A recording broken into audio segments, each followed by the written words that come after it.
आइए आज हम डिस्कस करें एक और लेसन, क्लास 10+2 का विस्टास बुक का first lesson the third level. The third level, आपने इस लेसन को, इस स्टोरी को पढ़ा भी होगा। बड़ी अजीब सी स्टोरी आपको ये लगी होगी, थोड़ा सा इसको समझने में मुश्किल भी हुई होगी, क्योंकि हम केवल प्रेजेंट में जीते हैं, हम केवल प्रेजेंट को समझते हैं। जब हम अपने पास्ट में जाते हैं या अपने फ्यूचर में जाते हैं तो चीजें थोड़ी सी कॉम्प्लिकेटेड हो ही जाती हैं। इस लेसन को शुरू करने से पहले मैं आपसे पूछना चाहता हूं, क्या अभी कभी आपने सपने देखे हैं? आपने सोते सोते हुए भी सपने देखे होंगे, आपने कुछ सपने जागते हुए भी देखे होंगे। क्या आपने कुछ ऐसी मूवीज देखी हैं जहां कोई एक कैरेक्टर, कोई एक पात्र किसी दूसरी दुनिया में चला जाता है? आपने एलियंस का नाम भी अवश्य सुना होगा। आपने गुलिवर ट्रेवल्स उपन्यास भी पढ़ा होगा, जिसमें गुलिवर कभी किसी दुनिया में चला जाता है तो कभी किसी दूसरी दुनिया में। इस लेसन में भी कुछ इसी प्रकार की कहानी है। आइए हम डिस्कस करें इस स्टोरी के बारे में, द थर्ड लेवल। ये फर्स्ट लेसन है और एग्जामिनेशन पॉइंट ऑफ व्यू से बहुत ही इंपॉर्टेंट है।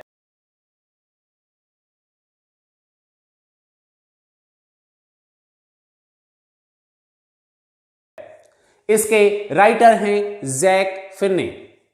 जैक फिन्ने एक अमेरिकन ऑथर हैं। जैक फिन्ने का जन्म 1911 में हुआ था और इनकी डेथ 1995 में। यहां पर यह जानना बहुत ही जरूरी है क्योंकि इसका बहुत ज्यादा गहरा रिलेशन है इस स्टोरी से। अर्थात उनका जो लाइफ स्पैन रहा वो 1911 टू 1995 रहा है, परंतु उन्होंने एक विजिट 1894 में की है, जो कि इससे बहुत पहले की बात है। वो अपने पास्ट में चले जाते हैं और किसी ऐसी दुनिया की कल्पना करते हैं या एक ऐसी दुनिया को एक्सपीरियंस करते हैं जो विचित्र है, जो आज प्रेजेंट के इनके लाइफ में नहीं थी। जैक फिन्ने के बारे में थोड़ा सा हम डिटेल में जानें तो इनकी लाइफ से रिलेटेड चीजें इस स्टोरी में दिखाई गई हैं। सबसे पहले हम जैक फिन्ने के बारे में जानते हैं कि वो एक अमेरिकन ऑथर हैं। अमेरिका के एक बहुत ही फेमस, बहुत ही पीसफुल सिटी गेल्सबर्ग, जो कि इलिनॉइस में है, गेल्सबर्ग इलिनॉइस, यहीं पर जैक फिन्ने की पढ़ाई लिखाई हुई है। ये यहीं के नॉक्स कॉलेज से पढ़े हैं और ये जगह इनको बहुत ज्यादा अच्छी लगती है। इस जगह से इनकी बहुत ज्यादा अटैचमेंट है। यहां पर ये अपने ग्रैंडफादर के साथ रहा करते थे, यहीं के स्कूल और कॉलेज में जाते थे। यहां मैं आपको ये इसलिए बता रहा हूं कि इसी प्लेस का, इसी गेल्सबर्ग इलिनॉइस का जिक्र है द थर्ड लेवल में। इसी को लेकर यह कहानी है।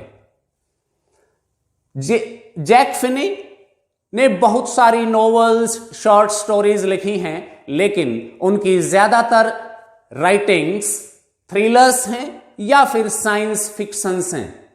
उन्होंने एलियंस को लेके भी एक बहुत बड़ी स्टोरी, एक बहुत बड़ी बुक लिखी है, जिसका नाम है द बॉडी स्नैचर्स। इस पर कई मूवीज भी बनी हैं और इनको बहुत ज्यादा अवार्ड्स भी मिले हैं। इनके कुछ वर्क्स हैं the body snatchers, time and again, the third level. बहुत ही सुंदर कहानियां जिनमें रियलिटी और इमेजिनेशन को इंटरवीव किया गया है, बुना गया है। बहुत ही अच्छे से रियलिटी और इमेजिनेशन का एक मिश्रण किया गया है। The body snatchers, time and again, the third level, ये इनके कुछ प्रमुख वर्क्स हैं, प्रमुख बुक्स हैं। जैक फिन्ने ने एक स्टोरी लिखी है जिसका नाम है द थर्ड लेवल, जो आपके सिलेबस में है। जैसा कि आपको पता चला कि द थर्ड लेवल उनके द्वारा लिखी गई कहानी जो पब्लिश हुई थी 1952 में, अर्थात 1952 के अराउंड ही लिखी गई थी। ये दोनों चीजें, इनका लाइफ स्पैन और इसकी पब्लिकेशन का ईयर ऑफ पब्लिकेशन बहुत ही इंपॉर्टेंट हैं इस स्टोरी को समझने के लिए। आइए हम बात करते हैं कि इस स्टोरी में कौन कौन से मेन कैरेक्टर्स हैं। सबसे पहला मेन कैरेक्टर है चार्ली, जो कि स्वयं नरेटर है, प्रोटैगोनिस्ट है। Wish you a very good morning dear students. Charlie जो कि 31 ईयर्स ओल्ड है, age of Charlie is 31 years and he himself is the narrator of the story। वही ये कहानी बताते हैं।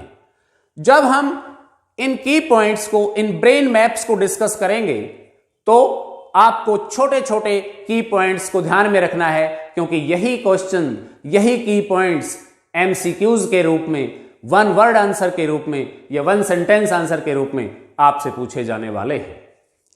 Age of Charlie 31 years and he himself is the narrator of the story। Second is Louisa।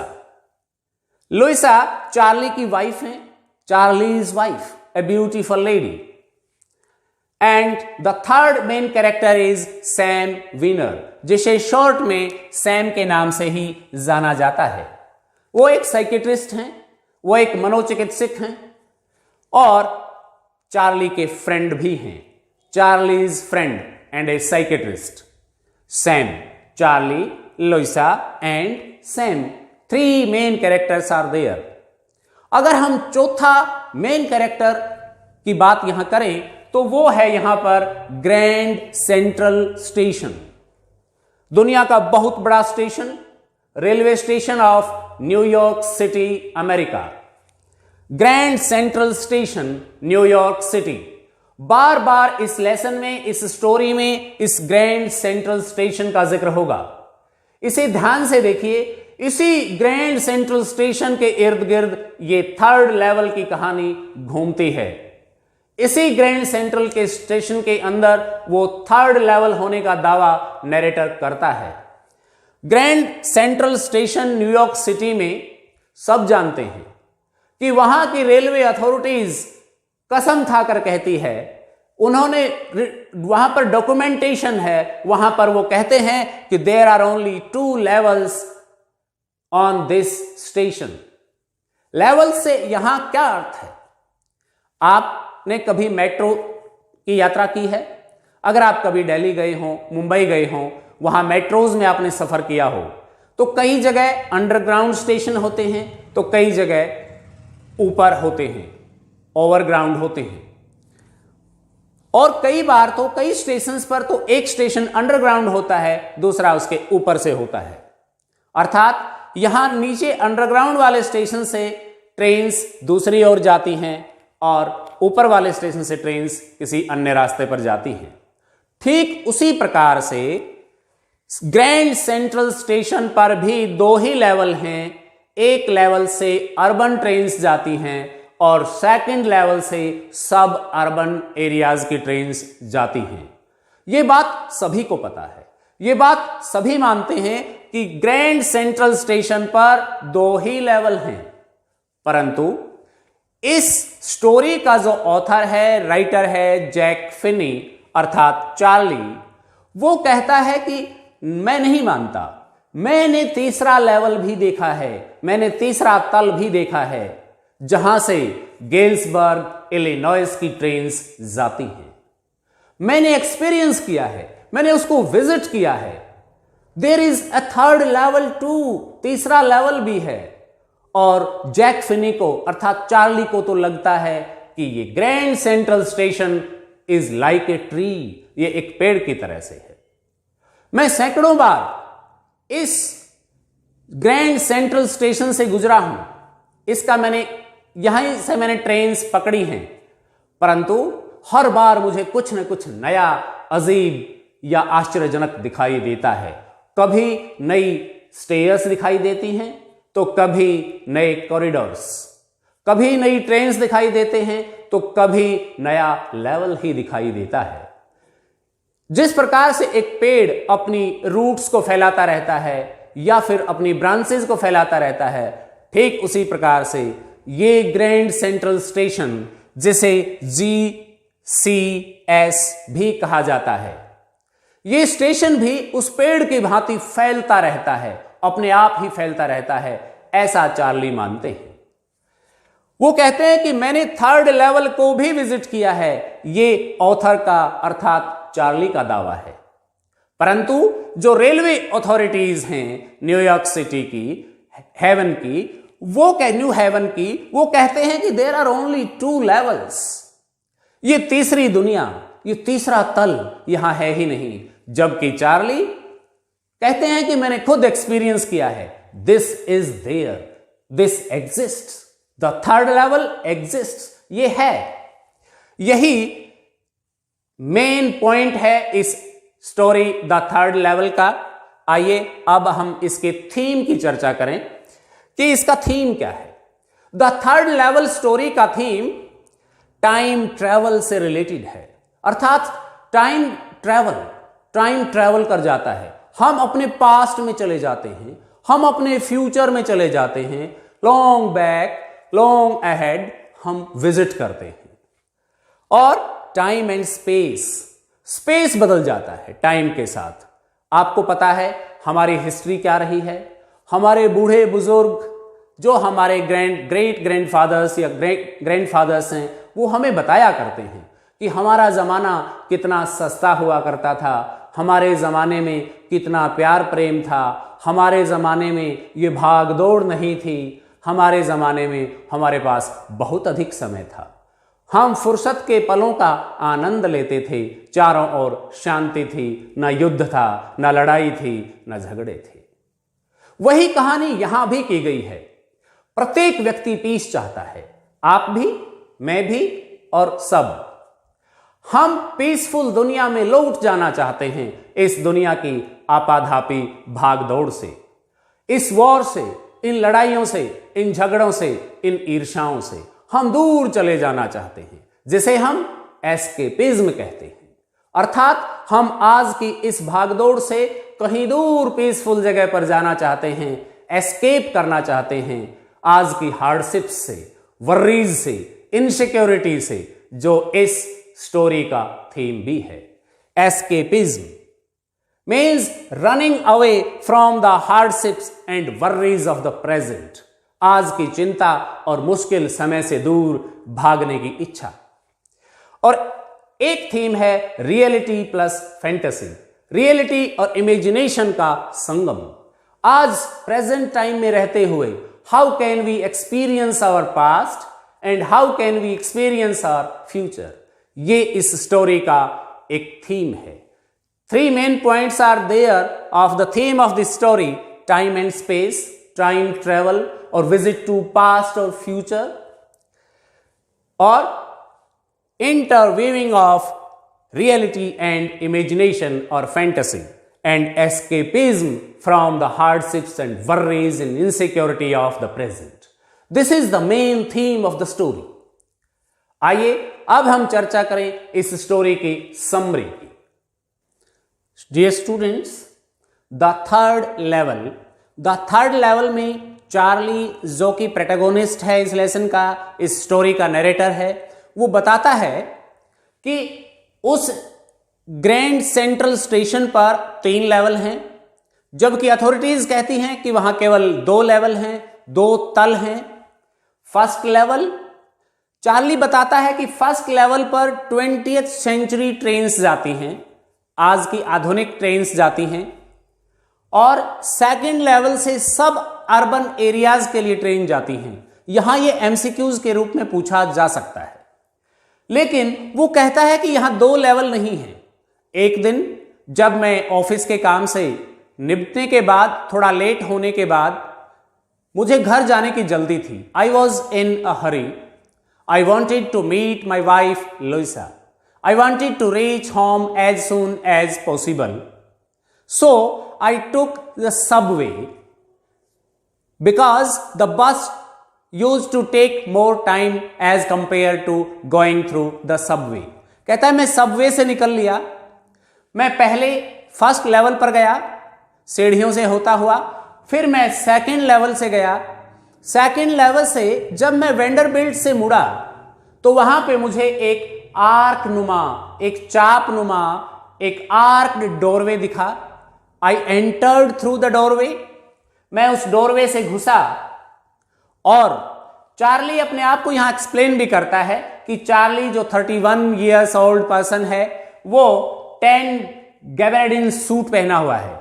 उसने 10 गैबर्डिन suit का एक नाम है, वो सूट वहां पहना हुआ है जो यूएसए में फेमस है।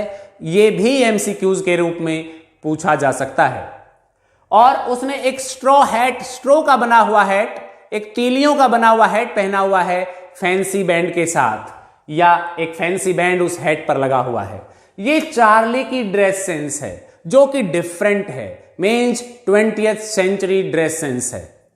और वो जब इस आर्क्ड डोरवे में घुस जाता है तो कहता है कि जब मैं इसमें घुसा तो वहां पर लेफ्ट चलता गया and no one was there, nobody was there.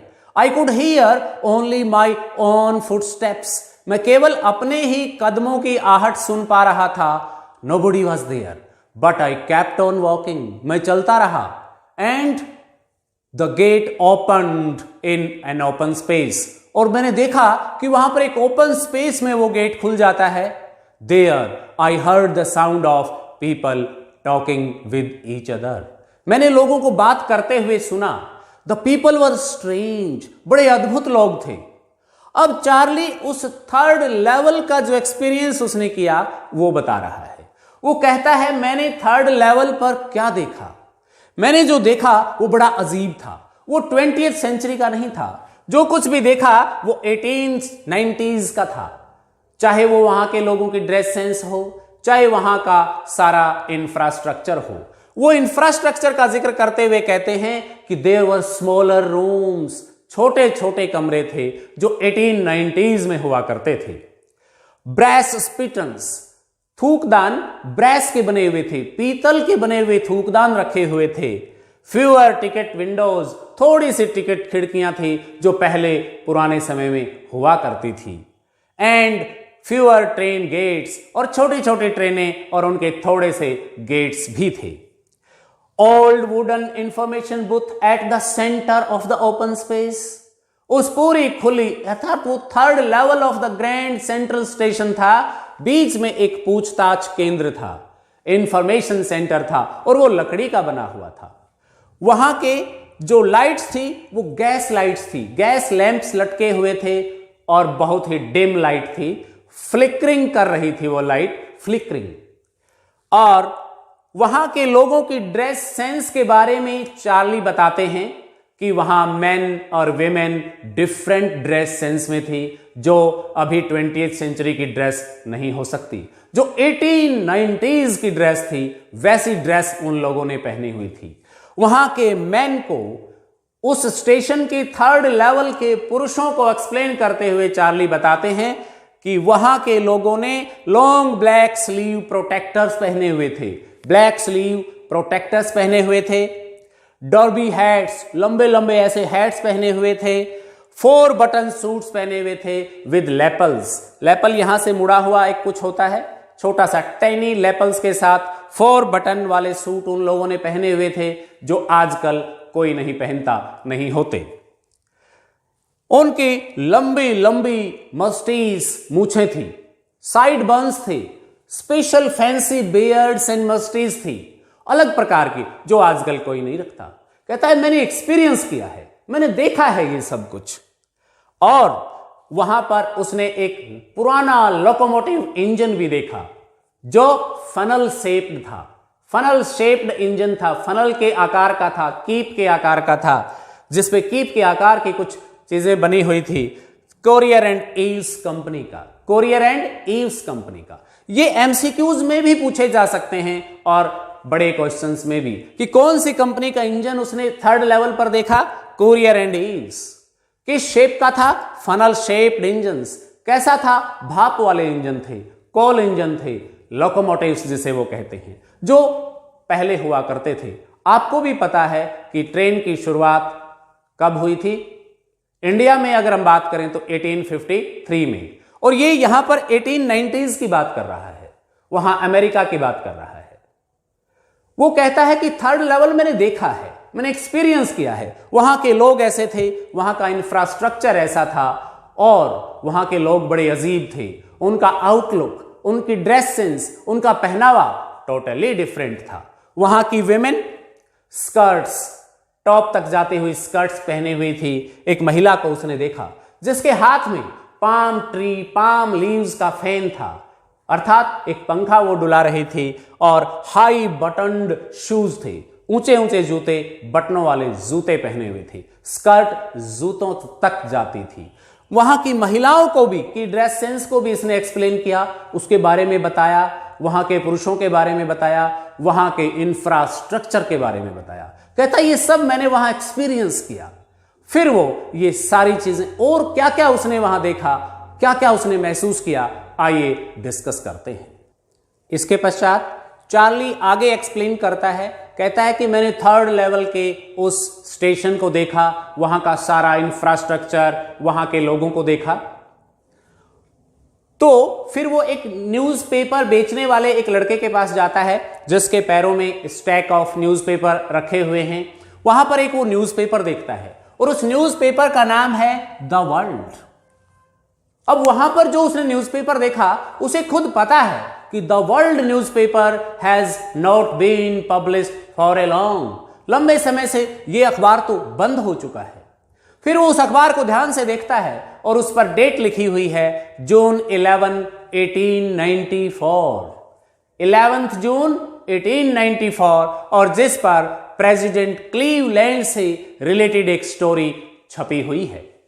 बाद में चार्ली एक पब्लिक लाइब्रेरी में भी इसी डेट के, इसी द वर्ल्ड न्यूज़पेपर को ढूंढता है और वो पाता है कि वही न्यूज़पेपर, उसी डेट का न्यूज़पेपर और वही प्रेसिडेंट क्लीवलैंड से संबंधित स्टोरी वहां वो देखता है। रियलिटी और इमेजिनेशन का कितना सुंदर संगम।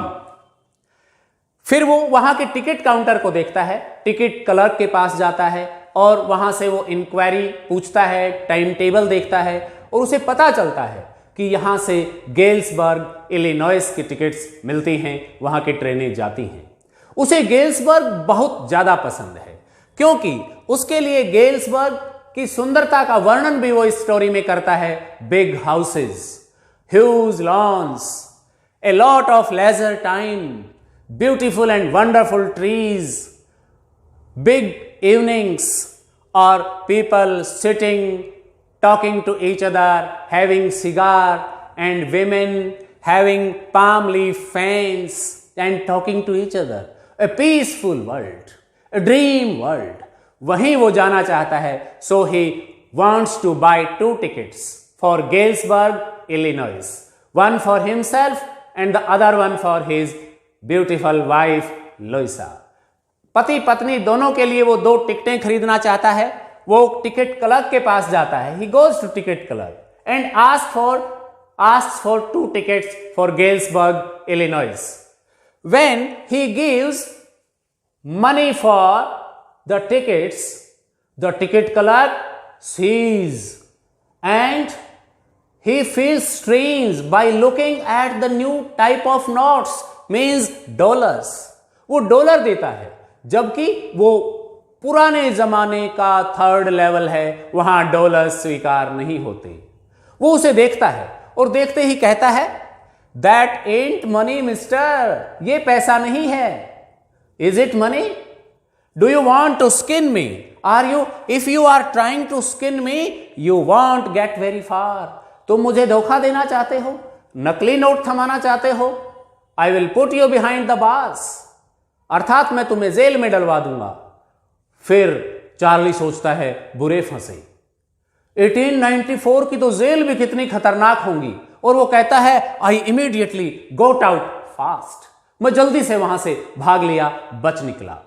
लेकिन he wanted to visit Galesburg, he wanted to experience the beauty of Galesburg again.